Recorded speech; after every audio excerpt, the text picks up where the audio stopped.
Hello, good people, and welcome to Let's Live, Love, and Learn with Khalil Hill. I go by the name of Khalil Judy Hill, and I'm excited once again to share a part of myself with all of you. But first, let's go ahead and get that disclaimer out of the way. What follows are my thoughts and my beliefs that I have accumulated over the last 20 to 25 years of my spiritual journey. I'm always going to encourage each and every one of you to use your own sense of discernment when listening to this content. There are going to be things you agree with and others that you don't. And that's a 100% okay. I'm only asking that you contemplate the concepts that really resonate with you, and the rest, just leave it behind. I'm sharing these life lessons not to get you to adopt them, but to hopefully inspire each of you to seek and find your own to enrich your lives. Ultimately, I'm hoping this creative expression of mine helps others out there feel a little less alone and a little bit more loved as we all continue our journey back to the heart of the creator. And so let's do a quick recap of the last video. In the last video, we transitioned to life lessons inspired by Miss Lauryn Hill and her 2002 MTV Unplugged 2.0 performance. In that performance, she shed much of her public persona and introduced the world to a real, unfiltered version of Lauryn for the first time. Her performance was refreshingly raw, it was emotionally vulnerable, and it was unapologetically authentic.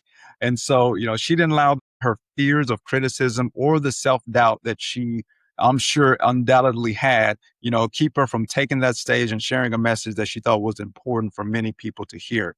That display of courage and determination inspired the life lesson: don't let self-doubt limit your ability to positively impact others.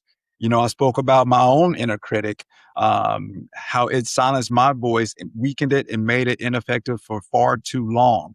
And I had to find my purpose and my why that allowed me to withstand those criticisms and those undermining rationalizations. And I found that with the conception and the birth of my son. He inspires me. Gosh, he inspires my creativity and inspires me to create every single day, because obviously I want to spend many, many decades, right by his side, experiencing life together, teaching him everything that I can, and also taking the opportunity to learn from him and seeing the world from his viewpoint and his perspective as well. But, things happen, and I don't know if I'm going to have that time with him. So I want to make sure to leave something behind for him to listen to, and hopefully be uh, useful and to teach him many years after, my possible death. And so, with that being said, we've talked about the inner critic. We've talked about that inner critic's ability to limit us. So how can we consistently, successfully overcome the inner critic, its criticisms, and its undermining rationalizations? And so, yes, we can find that very strong why, and that very strong why can be very effective. But I also feel like we have to do something else. And that something else is to disarm that inner critic by taking away its most powerful weapon. And that most powerful weapon is our insecurities about our perceived flaws. And so, if we're going to show up consistently and successfully to impact the lives of those around us, not only do we need to find that powerful why, but we also need to get to a point where we can acknowledge, we can embrace, and we can celebrate those perceived flaws, find purpose in them in order for us to boldly claim them and put them on display for everyone else to see. And so that belief inspired today's life lesson, which is our flaws can enable connection and inspire others. Once again, our flaws can enable connection and inspire others. So I'm going to start off by reading a quote from Miss Lauryn Hill's MTV Unplugged performance, which really sets up today's video. Here we go. I mean, I'm serious. I can laugh about it now, but it took a long time for me to understand that, what I am is what I am. I can't be afraid to, expose that to the public. Always get in trouble trying to dress it up. You know what I'm saying? Just tired of that, just tired of that. Tired of front, tired of that. Because somebody's gonna see me and they're gonna know, oh, There's something that God's been telling me to do. I can do it too. I can do what I'm supposed to be doing. I don't need an entourage. What do I need a crew for? That doesn't validate you. And so I love that quote. And, the one thing about it, I think that our society is uh, it has an unhealthy tendency to place celebrities on pedestals and create these brands that portray them as flawless human beings. Now, that may be a great practice when it comes to lucrative product sales and getting millions of followers on Instagram or X that can be leveraged and exploited. But, the thing about it is that it can have a very real toll on these very real and perceiving perceived flawed individuals who try to live up to unrealistic expectations and of the brands or the personas that these companies create for them to give to the masses. And Miss Lauryn Hill kind of spoke candidly about her experience when it came to this, and I'll read what she said. I had created this public persona, this public illusion, and it held me hostage. Like I couldn't be a real person because you're too afraid of, what your public will say. And at that point, I had to do some dying and really accept the fact that, look, this is who I am, and I have to be who I am. And all of us have a right to be who we are. Thankfully, I think there are some encouraging signs when it comes to us going in a healthier direction as a global community. Many of the cookie cutter formulaic brands are now being rejected and called out for their inauthenticity. Our younger generation is more tolerant of change and adversity. They're also more intolerant of anything that's fake, phony, or counterfeit as well. They're leading us boldly into the future and where we all are becoming a little bit more comfortable and a little bit more confident in our own skin. And this is a very promising social development because as long as we entertain or support bogus, fictitious, or fabricated facades, we prevent ourselves, from truly knowing each other and from being able to build meaningful connections with one another as well. Because if you don't truly know me, then how can you really connect with me? And that's where we have to solve. That's the bridge we've got to walk over. Is before we can make and build meaningful connections one to the other, then I have to know who you are, and you have to know who I am. And so we've only done ourselves a disservice. We demanded our celebrities, our idols, our heroes be fashioned flawless and perfect in form and features. We eagerly endorse unattainable standards that give many the permission to not even try to realize, the greatness within themselves. Because our heroes, gosh, their flaws are hidden, they're airbrushed, they're concealed. We can't see our likeness within them. We can't see our likeness within many of them. And that denies many the inspiration to accomplish the remarkable feats that they're capable of accomplishing. And so this is why Miss Lauryn Hill's performance, this is why it is so important and why it means so much to me. Because she figuratively undressed before the world and revealed her many, imperfections. She showed everyone that she was just like us. Her mental and emotional scars, the stress lines, it all showed that she lived a life that left its mark and took its toll too. Something that we all, or most of us, can understand and can relate to. She was dealing with the same issues, the same problems, and the same stuff that we're all, or many of us, are trying to avoid.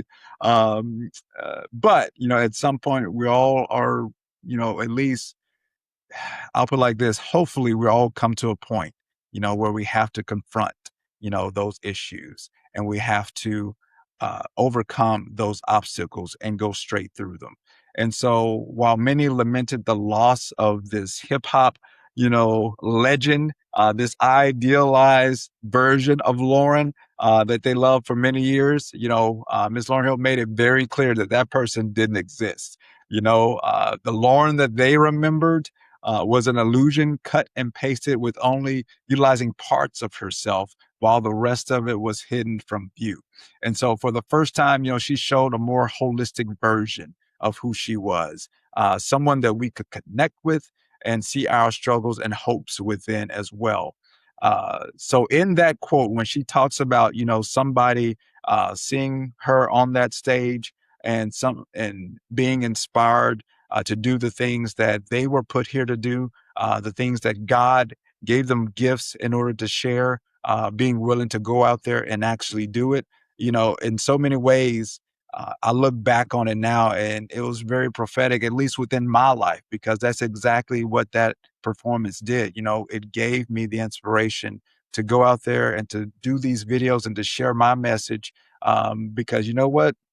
I can do it too. Maybe not on as grand of a stage, or with as much talent, but whatever talent has been given to me, I can do it too.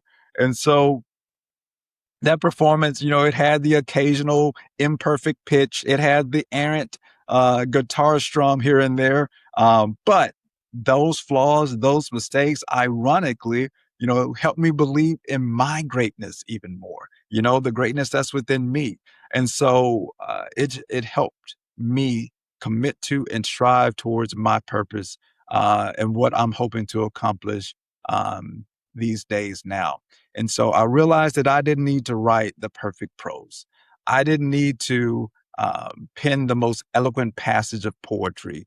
I didn't need to have the most amazing video editing or quality. And I don't need to have the most symmetrical face. I didn't need to dye my hair black. I didn't need to train myself to get rid of all the uhs, the ums, and the you knows, which I know I do, and I'm working on it. But I didn't need to get rid of all that in order to share a message, in order to be impactful in someone's life. And so the world doesn't require me or an impeccably polished version of me, as it doesn't require you to be perfect or impeccably polished as well. In fact, I would argue that the world needs the exact opposite. It needs to see our flaws. It needs to see us proudly display our imperfections. We spend so much time hiding, our imperfections and our flaws. And not we don't realize that they make us uniquely us. It makes us approachable and allows us to connect with people that we otherwise wouldn't be able to. you know how I look, how I speak, how I talk, um the issues that people can pick apart in my videos, that connects with very specific people out there. What I'm sharing out there is connecting with someone that, maybe Taylor Swift couldn't connect with, or maybe Brad Pitt couldn't connect with, you know? And that's something that is the uniqueness. That is the power of the uniqueness that I have. And so that's why I'm emboldened to go out there and to get on these videos and to share my message, because no, there's someone out there that'll see my life, see my story, see my physical attributes and be inspired and connect with me, and that'll inspire them to go out there and do their thing too. And so we can, I truly feel like if we're able to take that step, you know, and we can feel confident and feel comfortable in our own skin and to sharing ourselves authentically, I think we can break down many of the walls of insecurity and eliminate the self-loathing that keeps us from fully embracing one another and fully embracing ourselves. Once we realize and appreciate the value of the imperfect nature that we all have, then we can be those inspiring examples for everyone else to emulate. And so when we're able to do that, I believe that we can engage the world with an assurance that will help us all to realize and achieve our full potential, and tap into that inherent greatness that is within us. And so, in closing, I got a question for you, as I always do. And I also have a quote for you as well. So here is your question. What impact does society's fascination with perceived perfection and flawlessness as a standard have on you? And with that answer in mind, do you think that you'd feel more or less likely to connect with others if we were all to embrace our imperfections and wear them proudly around each other? So, as always, please put your answers in the comments below. I'm excited to read them. And then here is today's quote and the message for my son. Each perceived flaw and imperfection that comprises our identity is intentional and purposed by the Creator to promote our individuality and a diversity of experiences to aid our soul's evolution. But know that we are not flawed and we are not imperfect. We are simply fragments of God's perfection, often unappreciated. All right. Thank you for spending another 15 to 20-ish minutes with me. It's truly a joy and the best part of my day when I record these videos. So until next time, take care of yourselves. Know that you are never, ever, ever alone and that you are always loved. Peace out.